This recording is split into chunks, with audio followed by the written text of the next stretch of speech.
Pues a continuación vamos a pasar a presentar la resolución del examen que habíamos puesto como opción para que pudieseis resolver. En la primera pregunta nos encontramos el bloque de geometría. Un punto A que tiene un emisor apuntando a un punto B, esto ya nos da a indicar que es una recta y que incide en un plano. Tendremos que encontrar la intersección de la recta con el plano. Calcular la ecuación del plano de incidencia nos va a llevar que el vector de esa recta más el vector normal del plano son los dos vectores que necesitamos junto al punto A o al punto B. Tendríamos ya solucionado el primer apartado. Elegid o el apartado B1 o el apartado B2. Calcular la distancia que recorre el rayo sería calcular la mínima distancia. Encontramos el punto de intersección de la recta AB con el plano y lo buscamos contra el punto A y a partir de ahí el módulo nos daría la distancia que estamos buscando. Si queréis el ángulo que tenemos que girar el emisor, encontramos con el producto escalar el ángulo que nos está solicitando para poder resolver el ejercicio. Mucho cuidado con tener la calculadora en radianes o en grados decimales, porque eso os puede condicionar notablemente el ejercicio. En la segunda pregunta vamos al bloque de análisis. Nos presenta una función a trozos y en el primer subapartado os pide estudiar la continuidad de la función para todos los números reales. Hay que pensar en qué punto se produce el salto, en este caso en el valor -1, por debajo de -1 el trozo superior, por encima de -1 el trozo inferior. Pero no olvidéis ver si hay alguna posible complicación en las funciones que os presenten. En este caso el primer trozo no presenta complicaciones, no se va a anular nunca el denominador, mientras que el segundo trozo sí que presenta una complicación en x igual a 1, porque el denominador quedaría anulado, por tanto ahí la función ya no sería continua. La segunda parte de este ejercicio nos pide el cálculo de una integral. Tenéis que fijaros muy bien en los valores de inicio y de final, el -1 y el 0. Eso os va a indicar qué trozo de la función tenéis que elegir y en este caso, como ambos valores son superiores a -1, tendríamos que elegir el trozo inferior. Dividiríamos, ya que el grado del numerador es superior al grado del denominador, y pasaríamos a resolver la integral. ¿De acuerdo? Tercera pregunta. Pues nos encontramos con el bloque de probabilidad y estadística. Primero leed detenidamente para ver si nos ubicamos en probabilidad o nos ubicamos en estadística. En este caso nos habla de un 70% de universitarios que superan o no superan unos exámenes, con lo cual es una distribución binomial. Y nos están hablando de 20 universitarios. Copiad bien los datos, por favor, porque eso muchas veces os lleva a error. Calcular la probabilidad de que al menos 3 hayan aprobado nos lleva directamente a utilizar las fórmulas.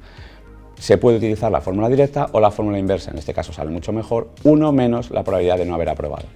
En el segundo apartado, ¿por qué sabemos que es una distribución aproximada por la normal? Porque el número que nos dan es muy alto y no se puede hacer tantas distribuciones porque os comeríais todo el tiempo del examen. Hacéis la aproximación de la binomial por la normal, no olvidáis la corrección de Yates y tendréis el ejercicio completamente solucionado. Pasando al bloque de optatividad, o elegís la pregunta 4.1 o la pregunta 4.2. Ambas pertenecen al álgebra matricial. La primera pregunta es muy estándar, discutir un sistema de ecuaciones en función de un parámetro. Teorema de Rouchet, tendréis que determinar para qué valores es compatible determinado, es decir, tiene una única solución, para qué valores es compatible indeterminado, por tanto tiene infinitas soluciones, y para qué valores no tiene solución y por tanto es incompatible. Eso es lo que os está pidiendo en el apartado A. Es muy importante que marquéis, repito y reitero, el teorema de Rouchet. Estos problemas suelen traer luego después el resolver para uno de los valores de m. Lo normal es que el valor de m que os den es el del sistema compatible indeterminado y esa es una pista que os puede ayudar en el primer apartado por si acaso habéis hecho mal el determinante. Tomaros mucho tiempo para calcular el determinante de la matriz de coeficientes porque eso os puede condicionar el resto del ejercicio numéricamente. La pregunta 4.2 tenemos que calcular un rango, no tiene nada que ver con discutir o con resolver, simplemente nos está diciendo para qué valores de A el rango es 2, 3, 4 y es lo que tenéis que generar. Y una vez que tengáis esos valores de A, nos van a pedir calcular el determinante. Mucho ojo, solo se puede utilizar la regla de Sarrus hasta el orden 3. En 4 tendréis que buscar las estrategias alternativas que ya habéis visto. Y el examen se cierra con una optatividad en relación a la pregunta del bloque de análisis. La primera pregunta, determinar un dominio y calcular unas asíntotas. Asíntotas de tres tipos, vertical, horizontal y oblicua. Vertical en los puntos de exclusión del dominio, horizontal en el límite cuando x tiende a infinito o menos infinito y oblicua solo en el caso de que no hubiese asíntota horizontal. La ecuación de la recta tangente se puede calcular como aplicación de las derivadas y utilizando la ecuación punto pendiente. Ahí automáticamente os dan el punto en el que quieren dicha tangente, en x igual a 2. Es muy común que otras veces nos pidan que sea paralela a alguno de los valores que nos puedan dar. Y por último, si no os veis capacitados para resolver el dominio de las asíntotas, tenéis un problema de optimización.